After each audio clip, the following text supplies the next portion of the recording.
This is Aaron Levine, LG Insurance. We're here on location at Tio Taco and Tequila in Marlboro, New Jersey, with one of the owners, Tyler Bennett, better known for his real estate operation, Bennett Realty Group. How are you? Nice to hang out. What's going on? What time did you start your day this morning? Let's start there. Well, I am great. Thank you. Thank you for having me. It's great to be at Tio, the best Mexican restaurant in the tri-state area. Your question, what time did I start? Usual time, 4:45. 4:45. In the cold plunge by when? I usually do my cold plunging after my training in the morning. So I was in the cold plunge about 6:15 this morning. Not a bad way to start the day. And you cold plunge every morning. Every morning.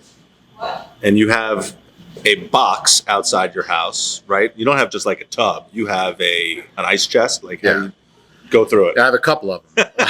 So it depends. This is more important than anything else we're going to talk about is the cold plunge. I mean, first of all, cold plunging, everybody's doing it now. You see it. They're doing it for, it's great social media content. I've been doing it for 4 years now, since before it was a thing. So I have one in my house, one at the office, just in case you want to, a lunchtime plunge. If you're ever driving by, you can always stop in for a cold plunge. You're always welcome. In fact, I prefer our meetings to include cold plunging.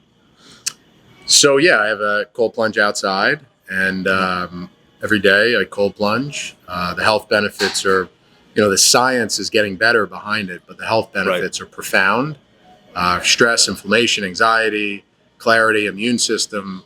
It's really had a profound effect on my health. And I always like to say this: what can you do for 3 minutes? It takes 7 minutes to get gas. Okay, what can you do this morning? For 3 minutes? Right. That'll return what cold plunging does. So I look at my time valuably, and when I look at that and see the return I get on it, I'm committed and I do it every day. I almost thought that Tyler was going to say, if you want to do this interview, we have to have a sauna and a cold plunge, and we're going to go back and forth, and that's how we're going to do this whole thing. The next one will be that way. He gave in and said, let's do it at Tio. So this works too. I'm drinking water. I do need a tequila, and we'll have lunch, but it's a little bit early to get started on there. So cold plunge at the office. You just built a new office building for your company. You are in commercial real estate, but you started your own brokerage. Yeah. How long ago did you start your brokerage? Go into a little bit of background about the real estate stuff. Yeah, so I've been in the commercial real estate space 17 years now. Prior to this company, I owned a company with 2 partners where we were growing a retail-only focused real estate brokerage company. We were also doing development on the side. So I wanted to create a vertically integrated company. So Bennett Realty and Development has really 2 columns to it. We have the advisory platform, which is our brokerage. Mm-hmm. We represent buyers, sellers, tenants, landlords. And then we also do development, where we buy and develop multifamily market rate apartments, retail, shopping centers, and restaurants. So the unique part of our platform is that I always say every broker wants to be a developer. Right. No developer wants to be a broker and advisor. We think, we're driven by service first. Right. And we think there's no question cross benefit of knowing the development space, material space, entitlement process, and applying that to our clients. Right. So it's been great. We started the company 7 years ago. We're very boutique, hands-on, client-driven. I don't have aspirations to have, an army. We like to look at ourselves like the Navy SEALs. And it's been fantastic. We're very culture-driven. That's why, hence the cold plunge at the office. We want people to be themselves. And who else at the office uses a cold plunge? I want to know, is it just you? Or do you get the team involved? I have forced a couple of people to dive in with me. But it's funny, the other day, I was having a meeting with somebody who was coming up from Philadelphia, and I said, hey, I'll leave his name out of it. He said, what do I need to bring for the meeting tomorrow? And I said, workout clothes, because we're going to go for a run, a bathing suit, and a good attitude. And he's like, a bathing suit for what? And he came, and so I do try to incorporate meetings and visits to the office and a cold plunge. So let's get back to the forcing your employees to get into the cold plunge. There's insurance for that. We want to stay away from that, forcing employees to do anything piece of the puzzle, but suggestive selling is a little bit better. Yeah. And that's what I said. That's what I said. I didn't say forcing. We're not holding anybody's head underneath No way. the 42-degree water at that point. So I'm gonna have to get a cold plunge. I don't know if I'm putting one at the office, but at the house, my wife will be like, "What the hell are you doing?" And I'll say Tyler told me to get it. That's it. And your wife might adopt it. My wife doesn't. She'd be all. No. I think she'd be all in because she's in all these hot classes. She'll so love when it. she gets home, for her to get into a cold plunge might, It's amazing. be totally beneficial for her. So I think I might have to get in on that. So we're in a funky economy right now, right? So Yeah. where are you seeing with development and retail leasing and everything else on the brokerage side? I know there's two different pieces to that, especially with habitational and retail. Like, where are you seeing your challenges right now? I mean, there's no question most of the challenges are about, the self-fulfilling prophecy of the recession forthcoming, which is just causing, doubt, maybe warranted, maybe not. But, empirically, the rise of interest rates has not impacted us as much as you would think, but has certainly sort of started to lag on the impact. Okay. Small business owners, tenants that borrow money to build out their stores, Right. investors, owner-operators that are buying restaurants or warehouses generally finance their purchase and their Right. acquisition. So, interest rates have, without question, added to that line item of their carry cost. But Aaron, it's funny. I would say it's more the level of, or the lack of optimism and the Okay. lack of clarity that sort of stymies growth. We're in a space where people need to generally feel good to spend money, to invest in opening restaurants and stores and buy investment properties. So empirically, it's definitely interest rates, but anecdotally, the just the constant barrage of recession. And it's, every small business owner that we talk to, right? We do a lot of restaurants, we deal with small business owners. People starting businesses are the ones that are in the more challenging space because they don't have a track record, right? Right. They don't have a track record to borrow money. They don't have a track record of earning and creating opportunities for adding labor and making and turning a profit. So I worry about those folks the most that want and have a vision, but can't afford to bring that vision to life because of the way that interest rates are and, how scary the news is. And I don't watch any news at all, ever. But people that know how to do it can weather the storm, and we can always refinance when rates come back down.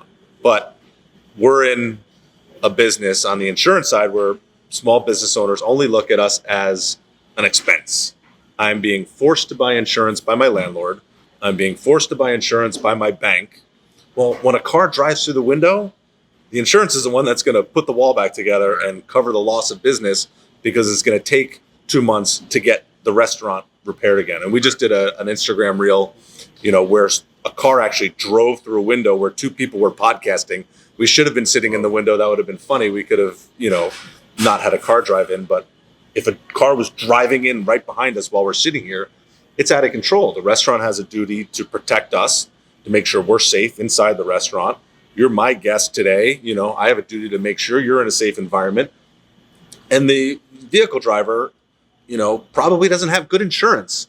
They probably have low limits, and I can't trust what other people's insurance is. We have to make sure that we do it right for ourselves as business owners and operators of vehicles. I'm not even getting into the personal side of it, but there's so much risk transfer that goes into the insurances that small businesses only look at it as, here's a line for insurance, it's an expense. Well, when it hits the fan, you don't want it to be an expense anymore. You want it to be that risk transfer vehicle that's going to build you back up again and help you get back to where you were without additional monies coming out of pocket. So I see there's a lot of that, and inflationary insurance, social inflation is what we call it on our side, is through the roof. And we're handing out 20% increases right now. If I can keep somebody below 10% on their increase, I'm happy. Like, Right. I call that flat, right? Regular inflation, at 8% right now. If I can keep somebody under 8%, we're good. You know, I'm handing out 20%. I'm numb to it at this point because I'm handing it out to everybody, and it's not me making the rates. It's me doing the best I can to negotiate with the insurance companies on behalf of consumers, you know, whether they're in the retail space, development space, or in home ownership. We just had a terrible story to tell right now. I had a builder call me the other day. Aaron, I need help. Okay. I had a house blow over that was just framed out. Okay. Did the homeowner have the builder's risk? He's like, yeah, but I found out that the homeowner bought a cheap policy and they didn't have wind coverage. In Avon, New Jersey, this home blew over that was framed, and the homeowner chose to save $2,500 and buy the cheaper insurance policy and have no coverage for the windstorm that blew through and took the house down. Now is out of pocket $150,000. Ouch. That's painful. We all want to save money, but now this guy's out $150,000 when for an extra $3,000 he would have been safe and sound again. Covered. Yeah. You know, so it's wild. And sorry I went off on a total tangent there, but passionate about everything we have going on in here. So tell me about some of the projects you're working on right now. Yeah, so we're obviously in Tio Taco and Tequila Bar, which is an emerging 4-location scratch kitchen Mexican concept that I had the opportunity to invest early on. We have 3 locations in New Jersey, 1 in Delaware that recently opened, as I think you know. And this is a really exciting time in the restaurant space, even post-COVID, probably more so than pre-COVID. People want to go out, they want to have fun. So we're very active in the strategic planning on the tenant representation side. Nice. With Tommy's Tavern and Tap, Tio Taco and Tequila Bar. We represent a number of grocery operators. We represent a number of our owner-operator business has expanded dramatically as well, and that's the guy or gal or business owner that maybe has an 18,000 square foot warehouse, needs to upsize. We do a lot of investment sales throughout the East Coast where we place a lot of private capital into stable net lease, credit-worthy assets. So we're very active in that space. And we have our core stable shopping centers that we lease for our long-term clients. So the advisory side, candidly, is very active across multiple fronts. We just started a multifamily platform. Nice. Since we're doing multifamily on the development side. So we are now on the multifamily advisory side. When you say multi, how many units are you talking? Our focus is 25 to 100 units. Okay. So, 20 to 200, of course. And the core geography focus right now is in New Jersey. Okay. So we're looking to assist and advise owners that are looking for an exit, as well as buyers that are looking for placement in that space, which is always an active space. Sure. And then on the development side, we have a number of projects, multifamily projects in Union County. In particular, we've done a lot in Plainfield, the city of Plainfield. At the time, 5 years ago when we started, everyone said we were nuts.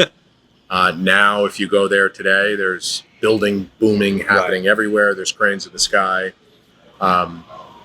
So on our development side, because we're smaller and more hands-on, we don't do 10 projects at once. I can't have it pull me away from running the business and servicing the clients we have on the advisory side. Right. So it's purposeful. And because it's hands-on and we're not this huge fund that's just plowing hundreds of millions of dollars in deals, we try to, do one, complete, move on to the next. But our development pipeline is got a number of retail projects as well in it. Awesome. So yeah, we're busy. That's good. Busy is good. Development is good. Construction is good. New restaurants opening up is good. There's another Tommy's getting ready to open up in Mount Laurel in the next couple of months, right? That's right. I think we're pretty close on that, and hopefully some new lease signings coming soon. Yes. As the words in the wind travel. So let's talk about what brought us here, right? So we're at Tio. The late Tommy Bonfiglio brought me in to the business from day one, right? I was in Seabright when there was a construction trailer in the backyard, when everybody thought he was nuts for developing that property. Did you bring that to Tommy, or did you come in after? When did you come into the... No, I met Tommy after that was open. Okay. I was a customer. Okay. I was there at the grand opening, which was a fairly tough grand opening. Right. Because of the amount of bodies in the crowd. I remember vividly with my wife, and I said, this place is special, and I got to meet this owner. I got to meet him. And one of our managing directors introduced me formally to Tommy probably a year after Seabright had opened. Okay. And that, I remember that conversation vividly. We met in Seabright. He was being, courted by other brokers and advisory firms. At this point, the restaurant was a booming success. Sure. The diversity of the menu was very sought after. A lot of people knew about it. And as brokers do, they wanted to meet an emerging brand and roll it out. So I met Tommy probably 7 years ago. And I saw something in him, and he saw something in me that I think just happened naturally. Right. I do think, I remember vividly, he said to me, what do you think? He had one location in Seabright, one Tommy's Tavern and Tap. He said, what do you think about going to Brooklyn or Manhattan? Now, as a broker, if we do deals in Brooklyn or Manhattan where the price per square foot is substantially higher than the suburbs, we are paid a percentage of the aggregate net rent. So our fees are substantially higher. I'm talking 5, 10x. So it's hard to answer this question with no. And I said to him, if you want to go to Manhattan or Brooklyn, you should find another broker.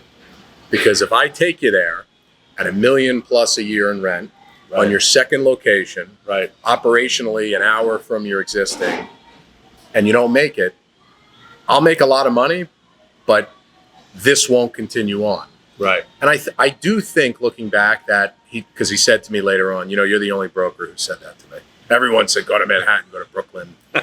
So what we did after that, there was no infrastructure. Right. We've worked with and rolled out, hundreds of Chipotle's and Wendy's and Buffalo Wild Wings. And these are corporate tenants that have a rollout process. We've been involved in their strategic planning, but they have construction, they have legal, they have store planning and ops.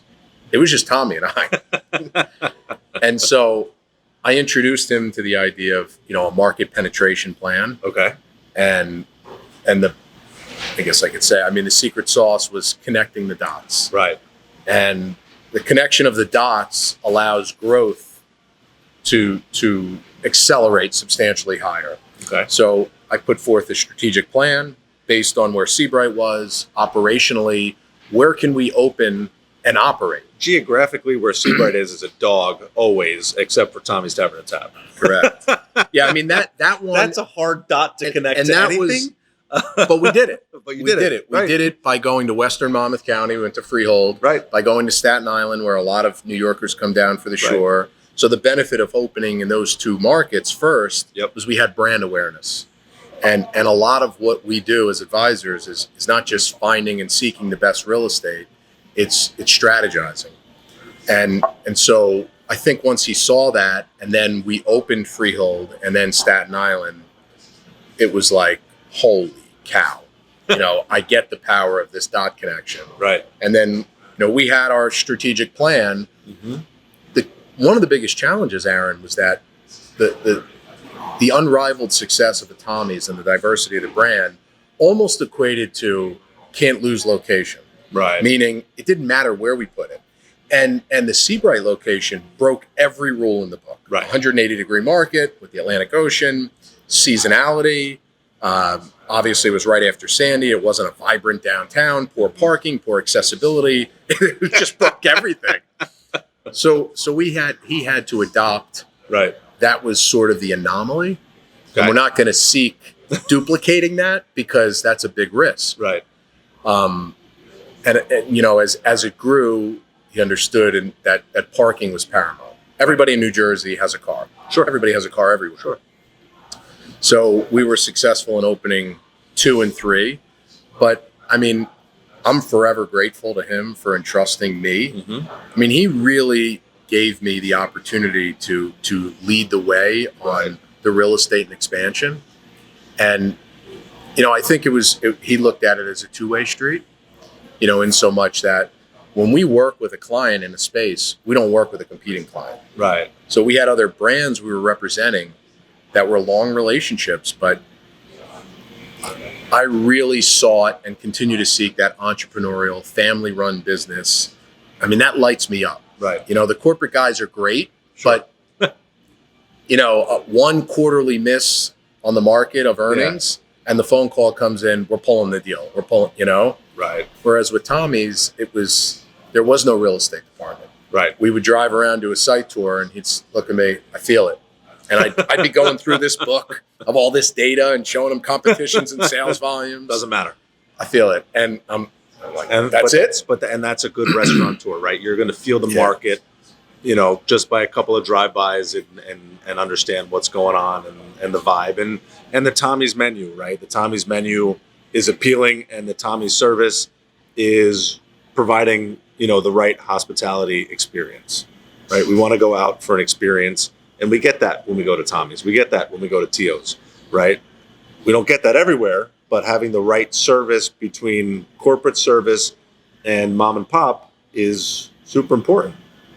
I think you get that blend with where we are. And, you were talking about Tom and, the trust that he kind of, the feeling that he gets when he was working with you. And that was kind of the same thing. That was the same relationship that we had, that I still have with the family. Tom put trust in me to be able to ensure everything, do it right, and obviously beat me up about pricing every which way we could possibly go, but that's part of the business, but I love getting the texts like, signing a lease, can you, I've got to do a lease review, so those are, it was all cool stuff, as the business continued to develop and continues to grow. And, that's how we were able to come together, and, and it's great to have you leading the charge, and then, Daniela is part of the team, and everybody else that's on the team for the growth of these restaurants is phenomenal. And the family's still working hard behind the scenes and doing everything that they can do. Shout out to Christopher, get some sleep someday. Never going to happen. Never going to happen. But, it's been a good ride with the restaurant group, and, I'm excited for it to continue. And I like hearing about the way you're strategizing and putting things together, and, putting that plan where when you were driving around with Tommy, it was like gut feeling, but still within your strategic plan of here's how we need to expand the geographic market. Don't go straight to Washington, D.C. when we're still only in New Jersey, right? Let's creep through Delaware. You have the 2 locations in Delaware now open, and now expanding west, Mount Laurel opening shortly in front of another Topgolf where Edison is crushing it. That area, I don't even know what you call it. It's like a small city over there now, right? With Topgolf, the go-kart track just opened up in the same spot. Largest indoor go-kart track in the United States. Have you gone driving yet? I have. It's pretty cool. Yeah. Oh, that's awesome. I gotta try that. But that sounds like a good team outing. Like take everybody out, close the office for a day, and go to Tommy's, then Tio's, then go to the go-kart track. Whatever. So drink. Yeah. Just make sure you wear a helmet. They have a breathalyzer, or we're good? I've heard they do that late at night. All right, so we'll have to figure that one out. That'll be fun, though. Yeah. So anything else you want to share with us? I mean, I know we're kind of coming up on time, but it's been a great conversation. Yeah, I mean, I think, overall, I get asked a lot, where do you see things? And I can only speak from our side of the business. Right. And, I mean, I'm an eternal optimist. I don't really play the doom and gloom game. Interest rates rising is where we probably need to be. The inflationary pressures hurt everyone, business owners, Main Street, maybe not, Wall Street as much. But, I think now is the time for any business owner, and we're spending a lot of time doing this, on focusing on your core clients, focusing on, what's the strategy, and addressing the concerns. Not everything has to be transactional. Right. So a lot of our clients paused, or have taken a pause, or may take a pause. So we want to address that and talk to them about that, and give them data and insight where we see things. Mm-hmm.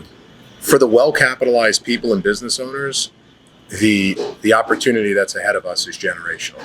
I mean, I hate to say when things are down, things are great, but Aaron, as you know, I mean, this is when Tommy's was a perfect example. We were opening restaurants when the world was closed. Everything was closed and 3 leases were signed. And the opportunities that were coming, and I remember that conversation, and he had the foresight, the vision, the optimism as an eternal optimist to say, you know, it's now or never. Right. Changed the entire platform of that business. Sure. I'm not suggesting everyone go all in, but it's something to think about for well-capitalized business owners and individuals. And I just think, you know, we're going to continue to grow our business on the advisory platform. We're seeking, you know, brokers. We always are, but they have to be the right humans first, I always say. We're looking for people that believe fulfillment doesn't just come from the amount of money you make.